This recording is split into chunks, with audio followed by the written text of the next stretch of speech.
Daf Kuf Gimel Amud Aleph from the bottom by the Mishnah. New Perek. Hamekabel Sedena Havero. Someone leases a field from his friend. Makom Shnagul Lechsor Yiksor. If the minhag over there is that the farmer has to cut the crops, he has to cut them. La'akori Akor. If he has to uproot the crops completely, then he has to uproot them. La'harosh Laharav Yaharosh. He has to plow the fields after the process. He should plow it. Hakol Kminag Medina. Everything is according to the minhag. Seemingly repetitious. We'll explain. Just like as they divide the grain, they also divide the processed straw and the whole straw. They split up everything. And they split the wine from a vineyard. They also split the branches and the canes, which is the branches from the vineyard, and the canes are the sticks that they hang the wrap the vineyards around. And both of them provide the canes, which is why they're splitting it. The minhag is that they should cut the crops. He can't uproot them. If the minhag is to uproot them, he can't cut them. Let's do what the minhag says.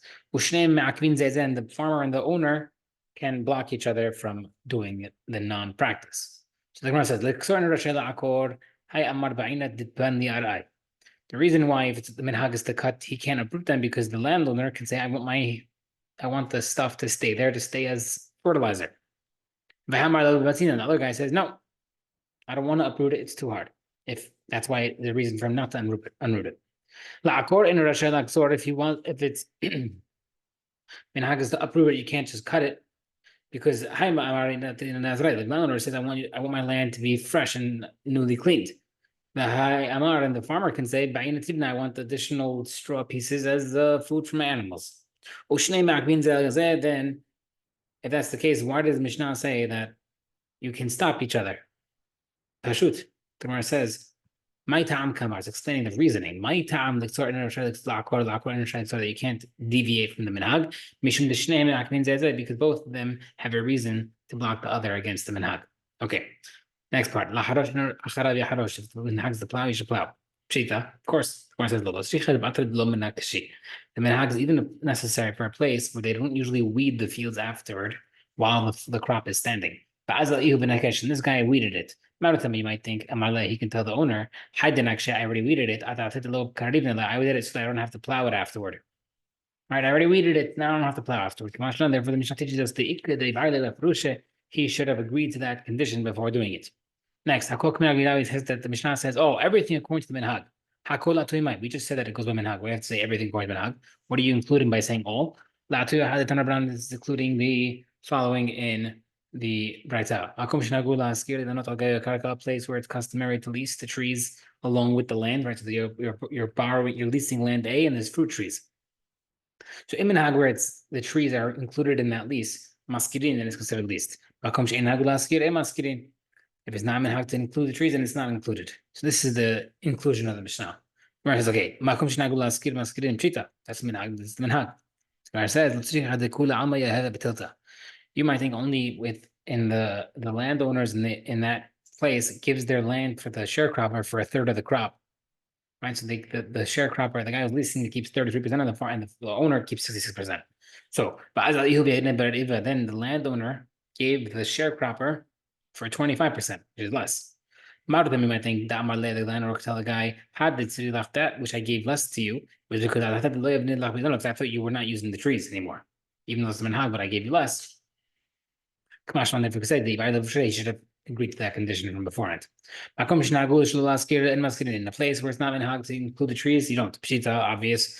Let's say it's the opposite case. Usually, do you accept 25%? Then he gave him 33%. I think the sharecropper can say, that which I thought I'm paying you additional price, because I thought you're giving me part of the trees. Therefore, is teaching you that you should have gotten that condition written down, specified. Now, just like you split the grain, you split the straw and the whole straw. Margaret said, in the Manhag in Bavel, the custom minhag is not to give the straw to the sharecropper. So let me ask you now what's the difference? Because if there's a guy who's just a sharecropper, that's just his personal good trait that he has, but it's not minhag. Margaret said, Bukhra v'tafta v'arkavta. The first and second and the top layers of the earth, All right, the top, there's like a few layers. Vekana de hizra and the stakes used for the fence, the balabite belong to the owner has to take care of that. Vehizra gufe, but the thorns themselves, Dari said that's for the sharecropper to handle. The basic rule is kol ikar balma the balabite. The actual security of the field is the owner's problem. And the tutor they said additional protection is the sharecropper. Amar Yosef, Mara uzvila, the shovels, Vedavla vizarmuka, and the pail and the leather bottle for the to feed the water. The balabite, the owner has to provide. Arisa avid be yore, but the sharecropper has to make the irrigation holes. And kishem shahokin beyain kachokin mezmetokain. There's like they split the wine, vines, the wine that split the branches and the sticks. Kanima yavar, what sticks are they doing? Like we said, Amar debate benai kanim mamul hakin is referring to canes. Shebahin ma'amidin the garim that hold up the vines. Ushne masakin the king families. Why did the Mishnah say these? They have to both have provided. Right, says my time kamar. The Mishnah is explaining what it said. Ma ta'am shneim hakim kanim. Why do they split it? Because mishum b'shneim masakin kanim because they both provided it. Next part. Someone leased a friend a field from his friend. And it has an irrigated field, or it's a field that has a tree. If the tree fell or the stream dried up, he can't deduct from the rent, right? So let's say the guy said, I'm going to give you $1,000 worth of rent. And then the main perk of the field got lost. So you might think that he can deduct from the rent. No. But if the guy said, I want to lease this irrigated field, or this field with the trees, you can deduct because the contract was seemingly stipulated with the fact that it was a irrigated or tree field, and that's why if it's not anymore, you can deduct it. What's the case? If you say the main river dried up, why can't you deduct it? That's a major general disaster, and that is deductible, like we'll see later on. There's a small river that was in the field. The owner can tell the farmer, you should have brought your own water in a pail. The first two Mishnah in the Mishnah in the Perek. Apply to a tenant farmer and a sharecropper. However, from now on, one will apply to sharecropper, not the tenant, and one will apply to the tenant and not the sharecropper. Next part. If he says, lease me this field, then it dries up, same thing with a tree. Why? Maybe the owner can tell the farmer, I mentioned it to you not as an irrigated field that you need the irrigation, and therefore if it dries up, your patur. But rather, I mentioned it to you just to tell you which field it is. The one says Milo Tani with Raita, similarly, that shows by calling something by its name is not necessarily basing off of it. Like just because I call it by irrigated field does not mean that you need the irrigation or your patur. If someone's telling you, I'm selling you a bet kur afar. Bet kur is a certain amount of land. And it's 30 se'ah large. So if he's like, I'm selling you this bet kur. Even though it only has a letech is half a kur. So it's like saying, I'm selling you an acre land and it's a half an acre. It's a good price. It's a good sale, Yani. He called it the bet kur, but it wasn't actually the bet kur itself.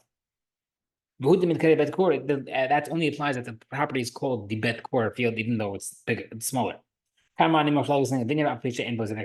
no grapes on it. It's good. He spoke of it as his name. As long as it's called the vineyard by people. Similarly, if it's called a pomegranate orchard, there's no pomegranates. It's a good sale. That's what it's called, and that's what it's pronounced. Now, maybe the seller over there, where the seller could tell the buyer, I mentioned that place based off its name, not actually what it contains. So when I said it's irrigated field, I don't mean that it's based off of the irrigation, and therefore even if it dries up, it should still work. My rent payments should not be contingent on this money. So then how come it deducts? It would apply where the landowner told the tenant guy. And our Mishnah is where the tenant guy told the owner, I want the irrigation field. So from him requesting that field, that means he's depending on it. True. If the owner told the guy, then we could say, yeah, he's just calling it by the name. When the owner told the farmer, Shema then he's just calling it by name. Once the tenant mentions it, that means he's insisting on that one. Ravina Mar an answer. Even both cases where the landlord told the tenant. Our Mishnah is referring to this field, it's where they were standing in it.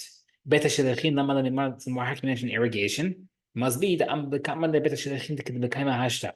I mean, he's mentioning that the current irrigation field is for you, and that's why it depends on it.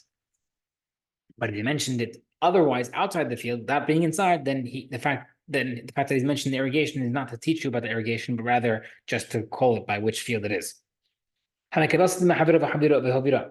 Someone leased the field and did not grow anything. Yes, we have to determine how much it was supposed to grow. Then the tenant has to give him that amount. That's in his contract. If I leave it, if I don't work it and I leave it fallow, if nothing grows, I'll pay you according to the best. He would use a different language for this, meaning he would learn based off of what the wording in contracts were. Tanya Berta says, Rabbi Meir, if I leave the field empty and I don't work it, I'll pay the best. Rabbi Yehuda he also learned something else. 10 verses. A person has to bring a wealthy korban for his wife, which means there's different korbanot, you bring different prices korban. A wealthy guy brings a wealthy korban, poor guy brings a poor korban. A woman who has to bring a korban, it goes by the husband. The husband can't say, "Listen, my wife's just a she's a housewife. She doesn't make money. Maybe she should bring the poor korban." No, he has to bring the wealthy korban for her because they're a wealthy household. Any korban as well. That's what he's mentioned in the ketubah. All responsibility for you are on me, and therefore he has to pay the wealthy korban. Also, he would check into these type of contract. It says, Anshe Alexandria, the men of Alexandria would get married to their wives. Before they would get married, though, other people would go and marry them instead. People would want to say, hey, they already they're already married. So therefore the children are mamzerim. Have you looked at the go bring the ketubot? Let me see what it was written. Have you looked at the man and we see that the original ketubot that was given to them, seemingly when they were initially engaged, you'll be married to me after the chuppah. And therefore, since they weren't yet into the chuppah when their mothers got married to other people, that contract didn't take effect, and therefore they were not mamzerim.